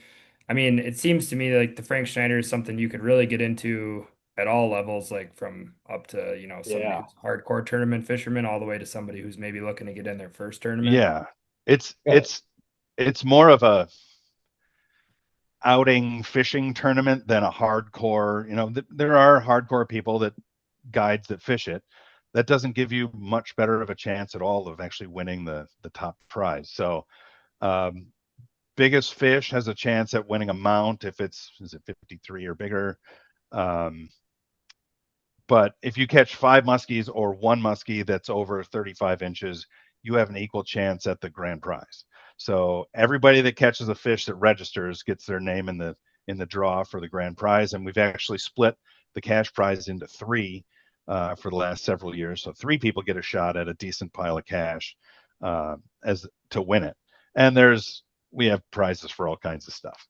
I There's think we that on top of the prizes though, like I think that the biggest draw to fishing a tournament, especially one like this, where like it's not like a high entry fee. I think it's $125 now or 110. 135 or 110 now. It's on sale. It's 110. Oh, all right. I didn't know we were doing that. But like besides that, I mean, especially this tournament, it's 2.5 days of fishing. So you're hitting the water again, 28 hours, you're hitting it hard. And you're going to be surrounded by a ton of people out there fishing in the same tournament, fishing the same lakes that you're fishing on, same conditions. And if you're new to musky fishing, like I remember being in Thorne Brothers like 2 years ago before the George Wall, and I was in there getting some baits, like they and signing up for the tournament because I was just being lazy and signed up late. So I had to go in and do it in person. And I saw some guys in there and I talked to them and I told them like, hey, and they were getting some musky baits, and I asked them if they were fishing the tournament, and they're like, oh no, like we're just getting into it. And I was like, well, perfect, like you should sign up. They're like, maybe in a couple years after we catch a few. And I was like, explaining to them that, well, you're gonna learn like so much in one day. Like you already know how to fish. Just go out there and fish in the tournament. You're gonna see a ton of other people fishing, and maybe you're gonna see them, get your binoculars out, see them on a spot. Like, I don't know, like you're gonna learn so much uh faster in a tournament because you get to fish in the same conditions as all these other people. And then you get on top of that, you get to go to the award show or ceremony and hear those people talk and hear about like, how they caught their fish and what they were doing. I mean, when I was a really young muskie angler, I signed up for the Metro tournament and the George Wall and then eventually the Frank Schneider. And I did it because right away I saw that like I was learning so much fishing these tournaments so fast because I was just around all these other anglers and I don't think there's a better way to build a network and meet other muskie anglers as well. I mean, just aside from all the prizes, like the knowledge you're going to gain from it and the camaraderie that you're going to get out of it, I think is by far the biggest thing that you're going to get from getting involved in these tournaments. Yeah, it's not as there's a lot of families that fished it for generations. There'll be people with 2 or 3 generations of the family fishing it. There are people that enter it just to troll their cabin lake with their pontoon and crankbaits out and drive around and hope to catch fish to get in it. I mean, it's more of an event than just a super hardcore competitive tournament. And then like we were saying on Sunday, granted, everybody looks like they've been through the ringer because they've been out fishing for 28 hours. But and I usually have to get up there and speak after fishing 28 hours. I haven't fished it in the last few years, but I've been up there super worn out with COVID, giving a speech once. Jeez. It's it's a it's more of an event than a hardcore tournament, and we set the prizes up to be that way so that you catch a 35 incher, you're in the running with the guy that caught the 54. You have just as much chance at winning a big prize. So somebody might win it catching 4 or 5 fish or something, and they had a really good weekend, and you just got a 35 incher. You got just a good chance at cash. That person's going to win. The prizes for the top anglers for the men's, the women's, and the juniors is a rod, reel, bait. Some of them have a trip to Lake of the Woods kind of thing attached to it, but the other prizes for the grand prizes are several $1,000s a piece. So it's not like you couldn't go on that same trip for that kind of money if you wanted to. We've had kids that are in our like youth fishing outings. Like 2 years ago, this little kid goes on a couple of day fishing camps around the metro and gets really into the muskie fishing day. He goes up there and he gets a 48 and wins the youth deal. Nice. It's like, what better do you want? That kid's hooked for life. So yeah, it's more a sort of a legacy tournament for families and generations of people and things like that than serious tournament. This the Frank Schneider specifically, I mean, I think this is the 59. 59th year we've been doing it. And it's something that we want to continue to do, but it does take a lot of work. Obviously at points, maybe not right now, I think maybe still today, but at points it's the biggest Muskies Inc. tournament that is out there in the country. It's just, it's got a really rich history, that Jim was speaking to, and, it's something we want to keep going, but I think in the, just kind of bringing it back around to like the current status of the fishery, it is a big part of what we do to raise money for stocking. And given that like we're in a very right position to work with the DNR now and like get things done and like really improve our fisheries, but we really need that those funds to be there to do that. And the easiest way for people to just get involved and do their part to make sure that Muskies Inc. and the DNR can, actually fill these lake with muskies is like sign up for these tournaments. Awesome. Yeah, I think that's a bit. I mean, you explained it well on like just the gateway into musky fishing. Don't need to be a master at it just to join a tournament. Like you learn so much as soon as you're forced into a lake or body of water. I mean, I can't tell you how much, Max and I have learned from fishing the PMTT and being forced and just, that's a totally different style of tournaments, but just how much we learned in general and Brian, for your question, I totally spaced on it. Our national championship Muskie Open is put on by the Muskie Club Alliance of Wisconsin. All the clubs of Wisconsin put it on, and their marketing is fairly widespread. If I look it up, I mean, there's a post on it on their website, Travel Wisconsin, wirelesswisconsin.com, The Chamber of APG Commerce does a Wisconsin. big job of it. Yeah, the Eagle River area chamber is a Yeah. big part of it too. But there's like, if you just look it up, there's like 10 plus places that it's on, and I know that they, a huge thing there is they give away a boat at the end too. So I mean, there's all kinds of incentives. Yeah. Yeah, that's a big one. We used to do the boat, but then everybody has to sell the boat because they already have a boat or they want a different boat. Yeah, we used to give away a Ranger. Cash was much easier to split. Man, Yeah. Ranger Because when- used to just give them away like freaking Yeah. hotcakes back in the day. They sponsored everything. They had a Ranger here, Ranger there. Yeah, we've gone That's to cash. It's just because when one guy in the boat wins the boat, then what? They got to split it in half, or Yeah. Yeah. Half a boat. Yeah. You get half a boat. Well, unless you got something else to add on the tournament side, I would like to go into, looking at the bullet points. There's something we did not talk about, and I'd like to just learn a little bit more on when you first got involved, Jim, with pit tagged fish. What you heard about them, what was the plan with them to the start, and then like how is that helping your fisheries in Minnesota, and then we'll kind of go from there. Well, for the state of Minnesota, exactly no lakes have ever been surveyed for population of muskies. Vermilion, they're trying a large lake method on leech right now, last year and this year, and the DNR is going to get all fishery people to Lake Vermilion next year to try and do a traditional net survey of Lake Vermilion. The way they're doing it on Leech Lake, there's a woman that we've been very pleased that she's interested in doing large lake assessment. She's done like Great Lakes trout number assessment. I mean, just massive body of water stuff.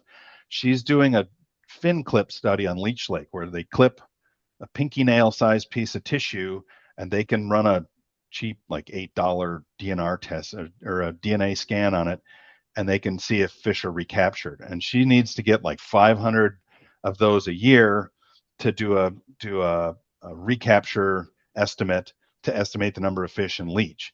But for the lakes that have stocked fish in them, they've been putting a significant number of pit tags in fish. It varies lake to lake, but the stocked lakes now have somewhere like 15 to 20% of the fish have chips in them. And if you just buy a cheap scanner, they can get enough data there to actually get a decent population estimate. So they have a huge problem surveying muskie populations. They have now finally come to the realization that anglers are the best way to get that data. I can tell you a long time ago, they wanted us buying $1,500 scanners for people, and we weren't going to be able to buy very many. I just went on Amazon, and almost every single one is around $40. They're all Yep. it's like a pet scanner. Yep, basically. exactly. The only problem with these is they're not waterproof. You just got to get like a right. You just keep in the $7 Ziploc waterproof bag. a Ziploc bag, even cheaper. Yeah. So. Yeah. So yeah, they're not the most durable things, but they're not $1,500 anymore either. And we bought 3 or 4 of those things and gave them to a couple of guides, and we never got no data. It's the masses can pull in enough information to really get a good estimate on things. On that leech, there's 2 studies going on Leech Lake right now. One is the fin clip study, and Kristen got, I think, 350 samples last year, and she wants 500 for 3 years in a row to get a decent estimate.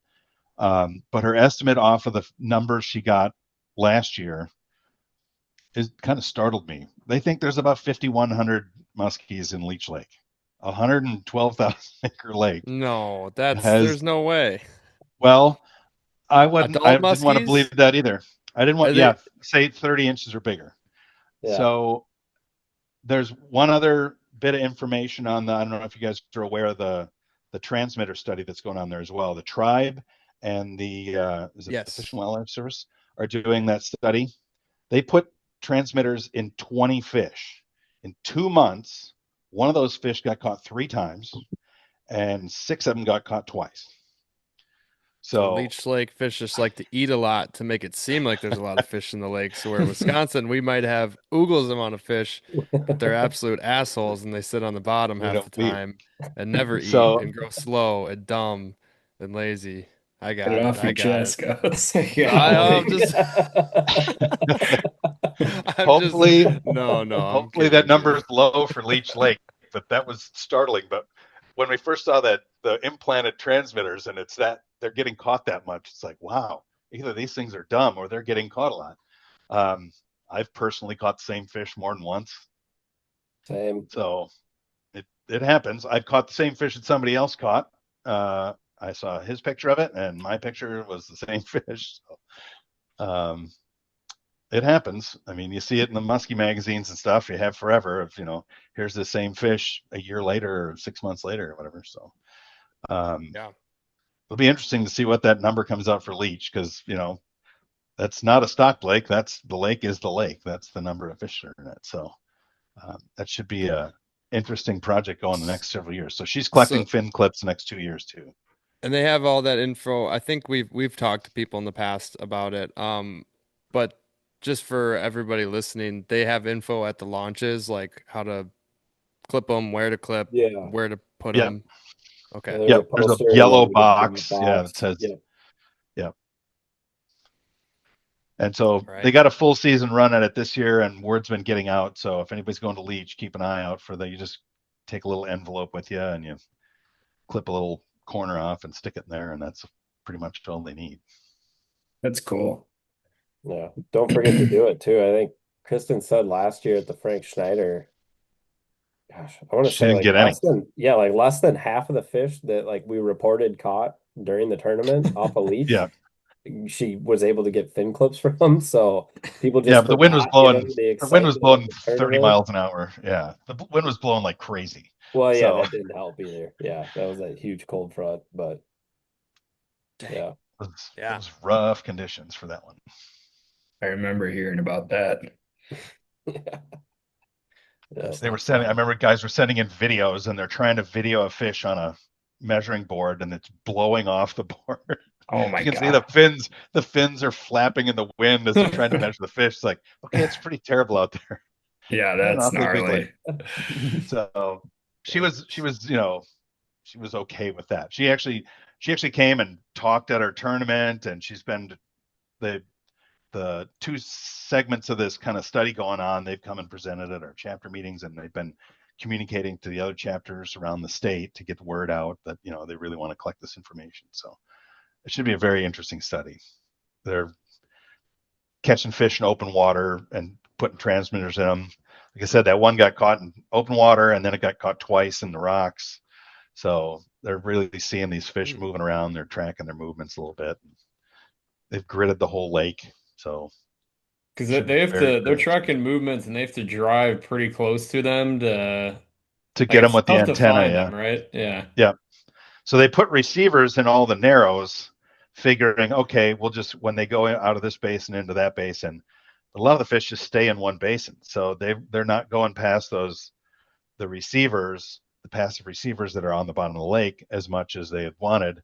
And a previous study and this one have shown that there's really not a lot of communication amongst the fish that are in the Walker Bay part of the lake, the super deep, clear water part, and the shallow water part. They don't really go up and down the channels that connect them at all, even though they're just wide open. The fish kind of have their own habits in their own end of the lake. So they were going to be making sure to put transmitters in some of those fish in other parts of the lake this time too. So That I'd be is curious to see that. cool with all this like new research and stuff that's coming out about muskies. Like it does feel like we actually are learning a thing or two about these yeah, animals that we never really knew about before.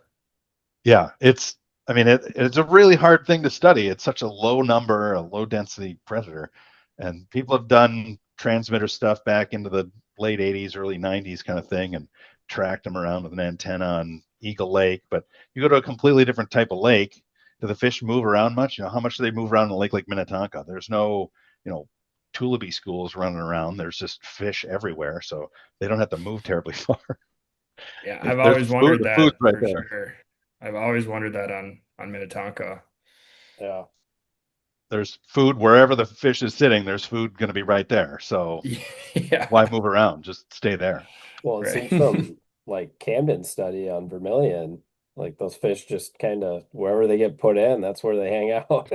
I remember that was like one of the biggest things I took away. I listened into on a Zoom call when he kind of presented all of his Yo, data I thus was on there far. with you too. Yeah, Yeah. that's right. Yeah, Yeah. Clay and I were at the, hotel room traveling. But yeah, that was extremely interesting, and I know because like through this we've talked to a lot of people, even in Green Bay. Some exciting things that they've been doing is they've been stocking not just the Fox River at the boat launch, like they're actually actively Right. going out and bringing fish to where they think there might be a natural reproduction or just away from chaos and getting the fish in like safer, shallower, weedier spots, in the spring where they can kind of hang out. And then they're definitely finding that they're coming back to where they're getting stocked. I mean, there's still tons of fish that go back into the Fox River because that's still where most of the fish are stocked. But for you guys over there, are you stocking them at boat launches or are you going out actively finding areas that are shallow bays or where you think there'd be natural reproduction, or maybe if you don't think it's happening anyways, at least taking them out and not just dumping Well, we've done a 1,500 little in bit of one that. spot. Okay. Right. We've done that a little bit with the DNR, Minnetonka especially. We've when we've had fish, when we've been getting them from the private hatchery, we've spread them around, put them on different reefs in different parts of the lake because the boat launch bite is a real thing. Uh, it was a secret for a I'm long time, sure. but people figured it out. Yeah, if you go in the fall where the fish were put in, there will be fish there. Um, so we've been trying to help spread them around, and we've actually talked to the local fishery people about what kind of habitat might be conducive or whatever, but really just to get them spread out so they're not all just running to these certain areas and bays because there's the clearly the DNR used a few launches on Minnetonka for many, many years because the fish were in huge numbers in certain areas 25 years ago. And they It's must have been just hilarious. dumping them all in the same place. And they mix it up more now. And we've offered, we'll show up with a bunch of boats with a bunch of coolers and plastic tubs, and we'll haul them around and spread them around a little bit. We've actually thought it might be fun to try and pair up with local schools and have kids come and help stock fish around the lake. If we have some, especially with these yearling fish, they can stock those kind of anytime. They're not, as soon as you dump them over the side of the boat, getting smoked by a bass or a northern. You can put them in, you're putting in fewer, but you can put them in earlier in the year. You don't have to wait until you hope all the predator fish are out off the break line and out in the deep water. You can go put them in whenever.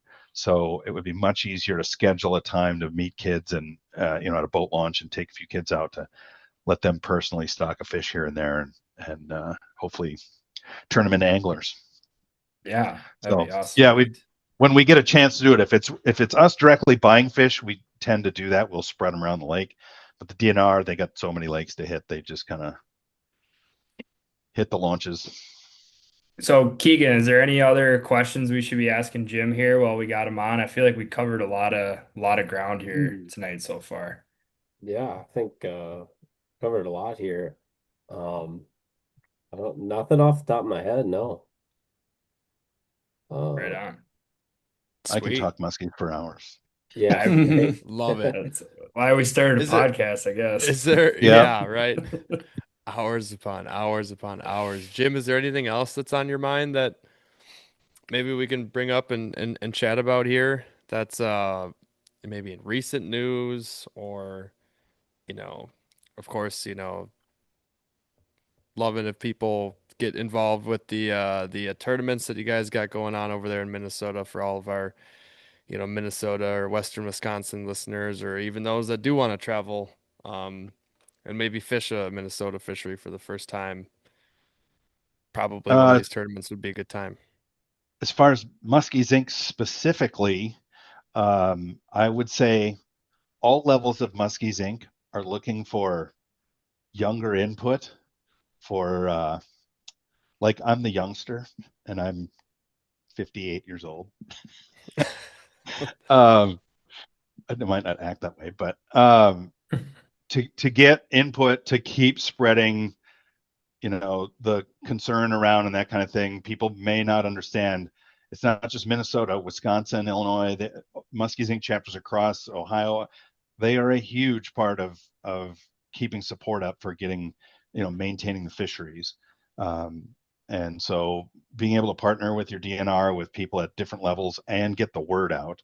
I would say spreading the word has been the tough part because Muskies Inc. publishes a magazine still, and people roll their eyes at that. But I contend a print magazine on the table at a resort you go to might get some people reading it and getting them some information about muskies. But those were the only way you could buy a few books. Yeah, Yep. you could buy a few books. Then Muskie Magazine and Muskie Hunter eventually, and Esox Angler came out. Those were the only way you could get the information. Now you can YouTube anything and okay, how do I rig this bait, or how do I work this bait, or what's the hot bite for this lake at that time. That information is available all over the place. And so, we don't get nearly the attendance at meetings we have, even when we have the hottest guides. We'll get, 40, 50 people. When I joined, there'd be 250 people if one of the hot guides came to do a meeting. We had Zoom now. We at least get people. I'll set up a laptop and just Zoom the meeting to anybody in the chapter that wants to. And we'll get, I don't know, maybe 10, 15 people on that as well. But getting the word out and getting people connected is huge for the sport. The more you can demonstrate there's support for musky fishing, the better it is for everybody. So that's been a big one. I want to jump in here quick, Jim, just to build off of that. Like what you just said, I think is the sentiment for a lot of young anglers is that there's like all the information it's in podcasts like we're doing here, and it's on YouTube. It's like it's on the internet. So why would I need to go to a meeting to get information? I will say that like I'm tuned into all of that stuff, right? All the podcasts and the whatever the subscriptions that are online, right? Like I'm in all that stuff and like I absorb all that information as much as I can, but I still go to meetings and I still come out of most meetings learning something like really niche or unique that you're only going to get if you go to a meeting. Like, so there's still actually really good value in going to meetings. And I will say that like a lot of the guides now, when they go to the meetings, they'll kind of reserve specific information and tidbits just for those meetings, and they won't put it in their their seminar spiel that they're going to go and give at 3 or 4 seminars that year at shows. But they'll reserve that for the Muskies Inc. guys because they kind of I don't know if that's a out of respect thing or just for those people, but like there's still information to be gained at the Muskies Inc. meetings that you're not going to get just by going to YouTube or I, anywhere else I online. feel that too. I feel that too. Now being involved more with it and very fortunate that people have reached out and I've spoken at a bunch of musky clubs and Muskies Inc.'s meetings that I've like kind of felt that sentiment where I'm like, man, these people are taking their dinner time, the time out of their family to possibly drive an hour, half hour, 10 minutes or whatever, and stick around for, through the meeting and then, drive to listen to what I have to say. And I feel like I definitely have tried or at least put together some kind of presentation that I feel gives people more information out of it. And even if it's, an hour feels like a long time, but when I'm uh, now doing these seminars, I realize an hour gets done and sometimes I'm like, I'm just getting started, on Right. Yeah. some of these topics or whatever.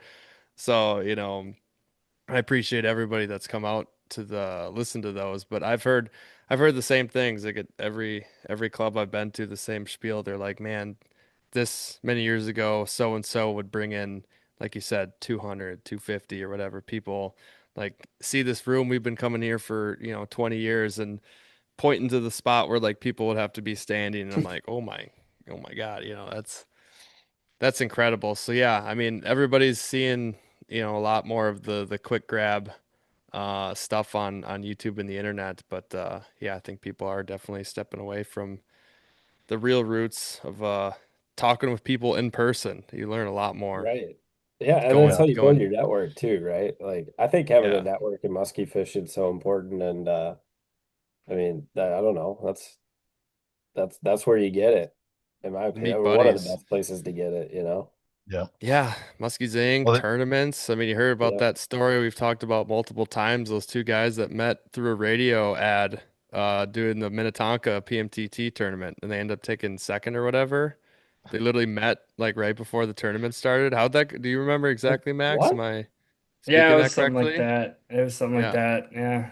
What was I'm that, 2 sure. years ago? Hopefully, those guys are still fishing together, still buddies. I'm sure. I Yeah. mean, that was That's hysterical. nuts. Yeah. Last minute. Having fishing buddies is the best thing you can have with musky fishing, especially. Yeah. I agree. The network is very, very vital. It's the best. yeah. So, The one other thing that people don't really give enough credence to, I think, is the lunge log, the national database Yeah. on fish. I mean, I actually downloaded all of Minnesota and gave it to the DNR. I'm like, okay, you want a fully sortable spreadsheet of, year by year. You can look at size distribution, all this stuff for all these lakes that you don't have any data on.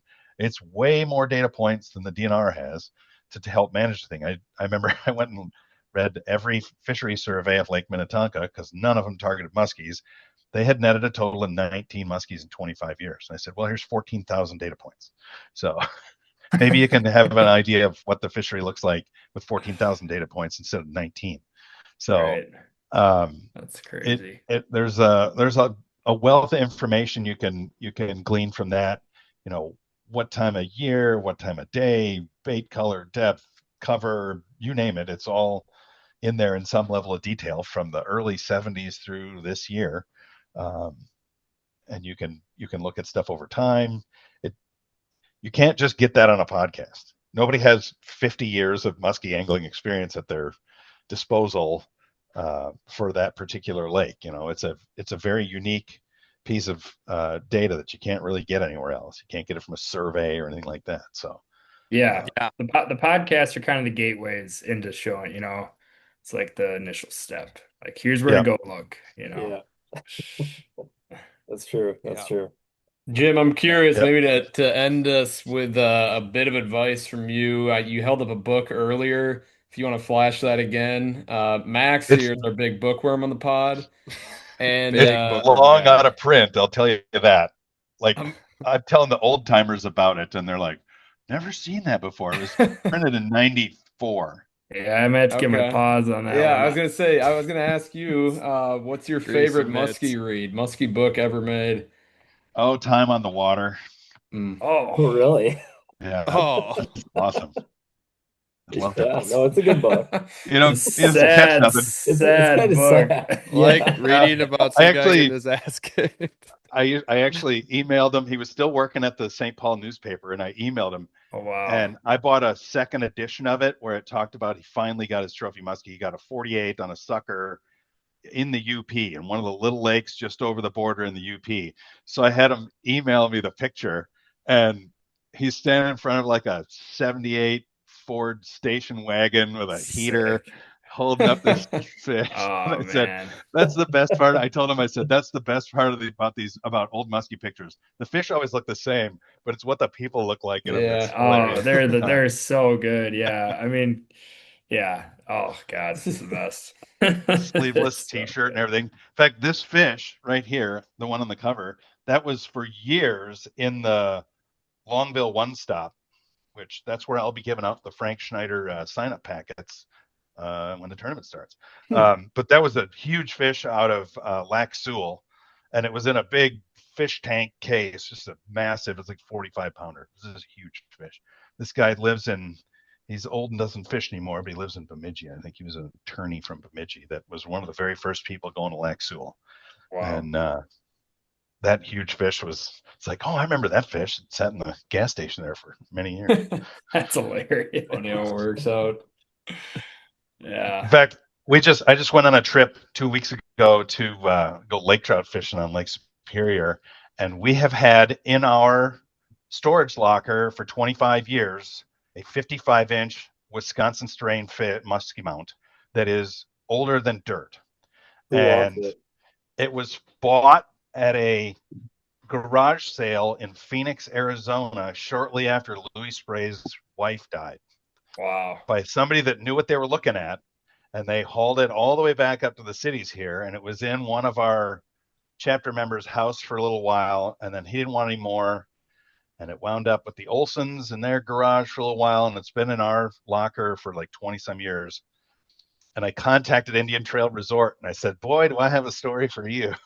That's I talked to John Detloff and I said, this is a 1940s Wisconsin strain mount. It is actually stuffed with a red flannel shirt. And it's in pretty good shape. Yeah, you flip it over and on the back of it, it's probably a low 40-pound fish. It's not super heavy, but it's pretty nice fish. And it's like, this thing has to be up here in Hayward somewhere. And it's almost certainly Louis Spray retired down there. Him and one of his fishing buddies both retired to Arizona in the 70s. And it's like, how else would this thing have gotten down there and no one would have known about it? So right. They're going to look for pictures and stuff, and it'll wind up somewhere in the, Detloff said, the Sawyer County Museum, or maybe at his resort there or something. But it's like, there's no question what this is. It's just funny to like, okay, this has to go back to where it came from.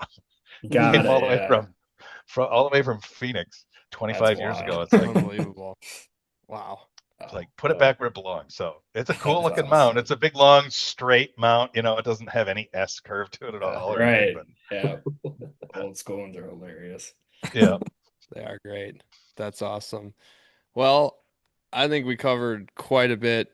Jim, Keegan, guys, everybody, thank you so much for your time, for coming on here. This was an extremely informative podcast. I hope everybody got something out of it. Or a bunch. I got a bunch. I got a lot of great info, great plan coming up for Minnesota in general. You got great tournaments. Muskies Inc. is a great thing to sign up for.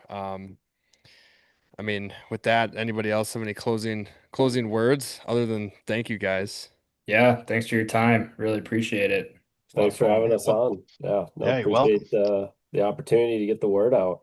Yeah, Keegan, we'll have to get out soon once the water chills out a little bit. When the lakes aren't jacuzzis. Yeah. It's Boy, a little warm for a few days. Yeah. Jim, what are your thoughts on hot? I'm just kidding. I'm not. Send everybody off. Start fishing until the water hits 85. Yeah, what was the water temp last night, Jim? Yeah, what was it yesterday? It depends upon the pontoon boat says it's 84. My fishing boat says it's 79, so I'm guessing somewhere in there.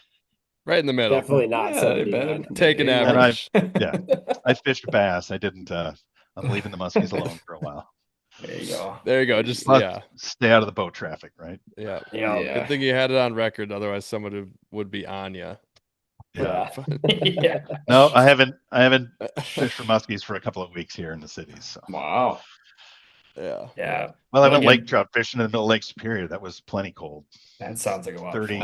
We're trying to nudge Gus out there, get him the middle of Lake Superior for a night by himself, and catch us some lake trout. Yeah, we went to Standard Rock at 2:30 in the morning. Man, pretty crazy. Yeah, that's an absolute. That's far. That's a grind. At 2:30 in the morning on a moonless night, it was in an 18.5-foot boat. Yeah, it's a little dicey. Probably half the boat calm. filled with just gas. That had to be fun though. Yeah, it was calm. We caught a bunch of big fish in dark and right at sunrise, and then mostly littler stuff after that. So that's awesome. Cool. But it's a long. You're like, boy, we're a long ways out here. Yeah. Well, that's incredible. Well, Brian, you want to take us away here? I think this is where the pod ends. All right, everybody. Thank you for listening to this week's episode of Muskies on Tap. Shout out to Keegan and Jim for coming on this week, dropping absolute knowledge bombs for all three of us. Completely uninformed non-Minnesotan anglers who learn about how you guys are stocking your lakes. Anybody listening, if you didn't figure it out by now, make sure to sign up for that Frank Schneider coming up this year in September. We just learned today that we know nothing about soccer. but that it doesn't take away from our hot takes. Somebody's got to spit them out. We will get Keegan back on in 4 years. Stay tuned for that for the World Cup preview pod. Peace.